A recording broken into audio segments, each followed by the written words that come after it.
I'm here with Dr. Charles Miller from the ANU to discuss public opinion in foreign policy. Charles, thank you so much for joining me. You're welcome. So Charles, this time last year the world was facing a lot of uncertainty. Emotions were running high with the lead up to Trump's inauguration. Media pundits were speculating on how quickly Trump could be impeached, and preparations were underway for the Women's March. Many people claim that the American public has never been more divided than it was in 2017. Do you think this is still true? I would say that it's still true, yes. I think that the level of polarization in the United States, insofar as at least specialists in American politics tell me, is quite significantly more polarized than it was, say, 20, 30, 40, 50 years ago.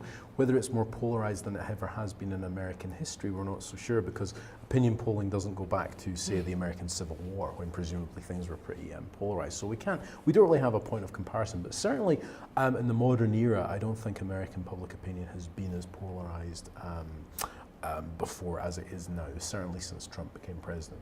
And do you think that the same can be said for public opinion in Australia when it comes to foreign policy? Public opinion in Australia, no, I don't think so, actually, no. Public opinion in Australia in general, I think, is perhaps a little bit more moderate, a little bit less in the way of divided over most political issues in general. And I think that it's a little bit less divided over foreign policy as well. And one of the reasons for this is because of the fact that the Australian political parties have a relatively high degree of consensus about Australia's foreign and defence policy. It's not that there aren't disagreements, but in terms of the broad contours of what Australia's foreign policy should be like, Australia's political parties broadly agree, and this is then reflected by their partisans. So there's not the same degree of polarisation that there is in the United States, although there are still some differences between supporters of different parties. So you said that there's a lot of bipartisan consensus in Australia when it comes to foreign policy, but I also think it's fair to say that foreign policy probably isn't an issue that engages the public as much as other issues. You know, if there's not a war going on, it's not going to be an election winner. So do you think that the Australian public actually knows enough about foreign policy for us to have so much bipartisan consensus on our policy? And does public opinion matter on foreign policy? Okay, so I guess there's two questions to unpack in that one. Does the Australian public know enough about foreign policy in order for us to be able to say that there is this kind of bipartisan consensus? And the second question then is, well, sorry, can you repeat this? Yeah, so the second question is, does the public opinion matter when it comes to does public foreign opinion policy? matter? Beg your pardon, yeah. So with respect to the first one, I don't know just exactly how much the Australian public does know about the details of foreign policy. I suspect it's not very much. Certainly, any surveys that have been done in the United States about basic factual questions about foreign affairs have revealed things which, to people who are likely to be watching something like this, who are interested in what the AIIA does, would seem to be quite surprising, if not shocking. So, for example, there was a very interesting survey that was done where American respondents were asked to locate the Ukraine on a map, and essentially you got a fair cluster of responses that actually correctly locate the Ukraine, and then you've got a bunch of other ones which are pretty much everywhere else on the planet. Some people putting in India, some people in the Arctic Ocean, some people putting it in South America for some reason. So, I mean, you would have thought that this is a quite shocking level of ignorance, essentially. But nonetheless, it has been shown that although the American public, at least, might be ignorant about a lot of the details of foreign policy, even what you would have thought might be very basic details, they still nonetheless have a kind of a coherent worldview about it. So, for example, people who are Republicans and Conservatives have quite a hawkish worldview. They might not necessarily know where the Ukraine is, but they have a general set of principles about world politics, the idea that the United States needs to remain top dog, that military force is a necessary part of international relations. And this conditions how they view an issue like the Ukraine, for example. So they're able to have a view on it, even if they're not fully clued into all of the details. And I would imagine most likely that is also the case with respect to Australia. But it's a very interesting question, actually, to potentially something for future research. Now, as to the second question about whether foreign policy actually does matter, I think you hit it quite well, kind of hit the nail on the head quite well in the sort of prologue to your question, where you said, well, outside of wartime, it doesn't determine elections, right? And that's the thing. in order for foreign policy to really matter, it has to actually be a time of pretty acute international crisis. Usually that means a war, basically. At other times, foreign policy is not something that most voters really care about very much because, frankly, it doesn't impact their lives in the same way that, for example, the economy does, or education does, or healthcare does. But when there's a war on, or when there's another kind of significant crisis in international relations, at those times, the public are much more interested in foreign policy, and at those times it can have a very important influence on elections. So in the Australian context, I mean, during the Vietnam War, for example, I think foreign policy was a very important issue. Initially, it was an issue which helped the Liberals gain the upper hand in Australian politics in the early stages of the Vietnam War. But then, as the war deteriorated, casualties mounted, victory seemed far off, it then became an issue which allowed Gough Whitlam, at least in part, to get Labour back into power based on opposition to the Vietnam War. So it can make a difference under certain circumstances, usually a really important crisis like a war.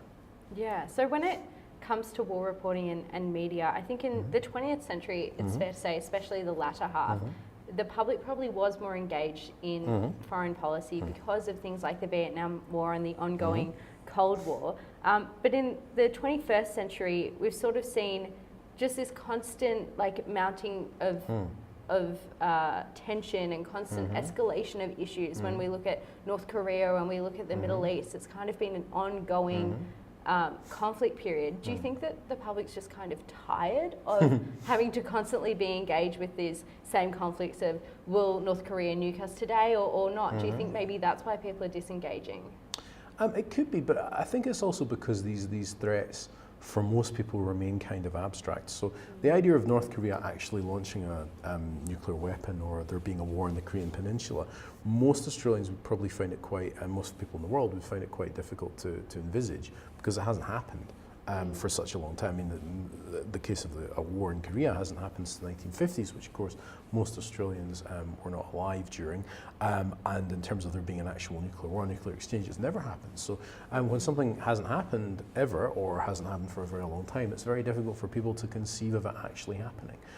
So I think that that's really the reason why the public don't kind of engage with those issues quite so much. Now, the interesting thing when it comes to something like terrorism, I think the public do engage a little bit more because that can be made a little bit more real for them. So if you look at something like the St. Martin's Place siege, although it didn't cause mass casualties in the way, say, 9/11 did or the way a Korean war did, it's a place in Sydney that most Sydney-siders know about, most Australians know about. They've been there, they can visualise it, they can see how it can become real. So I think that that's why the issue of terrorism actually attracts a lot more popular interest than something like North Korea, which is less easy to conceive, if you like. In fact, there's a concept in psychology called the availability heuristic, which I think you learned about it in Paul's 311, where it basically says that you're likely to rate something as being much more likely to happen and likely to care much more about something if you already have experience of it having happened in the past, even if objectively it's no more likely to happen than something that you do not necessarily have experience of. So do you think, in that sense, to combat things like the availability heuristic, it is the role of the media to make clear to the public what is and isn't likely? Do you think the media has a role to play there, and maybe fake news is kind of distorting for the public what is a more likely threat? Well, I mean, the thing is that the media can, but unfortunately, at the end of the day, the job of the media is to make money. And if the media can make money by catering to the availability heuristic, by coming up with lurid scenarios of things that are very familiar to people but still very unlikely to happen, then that's what the media is going to do, unfortunately. And again, it's the same with politicians as well. I mean, politicians want to win votes. You don't win votes necessarily by challenging people's preconceptions. You win votes by appealing to those preconceptions. Yeah. So just to finish off, could you maybe give us a prediction of how you see public opinion going in Australia and the US in 2018? Okay, public opinion going in Australia and the US in 2018. Well, I think one of the things that is most likely to happen when, now that Donald Trump is President of the United States is, I think that we will see pretty sharp fall in support for the US alliance in Australia. So I wrote a paper quite some time ago for the Australian Journal of Political Science, in which I looked at some of the various factors which cause people to support or oppose the ANZUS alliance, essentially. One of those things are events out there in the world, right? So when the world appears to be a little bit more dangerous, for example, after 9/11, that causes people to cling more closely to the United States. But when there is somebody in office that Australians generally don't like in the United States, so George W. Bush was an example, generally support for the alliance goes down. And so I think that we would really have expected support for the alliance to go down somewhat, given that a Republican was elected in general. But given that a Republican is elected who is like Donald Trump, and Australians I don't think have a particularly high opinion of him, even relative to other Republicans, I think that's going to cause a pretty major fall off in support for the alliance. That's not necessarily going to endure. If the next American president is a more reasonable individual, somebody that Australians have a higher opinion of, then I think support could go back up again. But nonetheless, I think it's likely to take a pretty serious hit from. From the presidency of Donald Trump. In terms of Australian, say for example, Australian support for military action alongside the United States, I think it could have an effect on that as well. So if it were the case that Australian troops were seen to be being put at risk in order to satisfy Donald Trump, I think that could have pretty severe political costs for any kind of Australian leader or Prime Minister, and I think that there could be a lot of mileage to be had by Australian opposition leaders, for example, opposing such a thing. So it could have actual impacts on Australian foreign policy. In terms of American public opinion, I'm not sure it's going to have that much of an effect, because I think that the two sides in American politics are already so entrenched that I think it's going to be difficult to shift.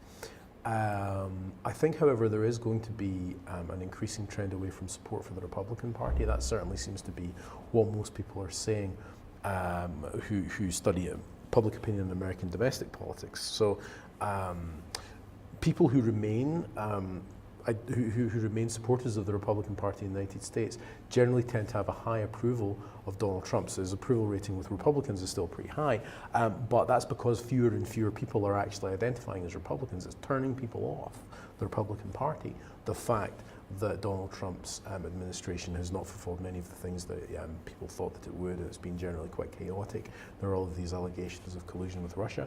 And so I think it's actually damaging the support of the Republican Party, and we're likely to see a backlash, which will most likely lead to gains for the Democratic Party electorally. How big those gains are is not entirely clear at this stage, especially because of things like districting and voter ID laws, which tend to mean that the Democrats have difficulty translating votes into seats in Congress.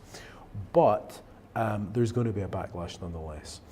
In terms of public opinion and foreign policy in the United States, it's a very interesting phenomenon. It actually illustrates very well a particular theory about public opinion and foreign policy. And that theory is that individuals' opinions about foreign events are very largely driven by their partisan affiliation. So Democrats think one way, Republicans think another way.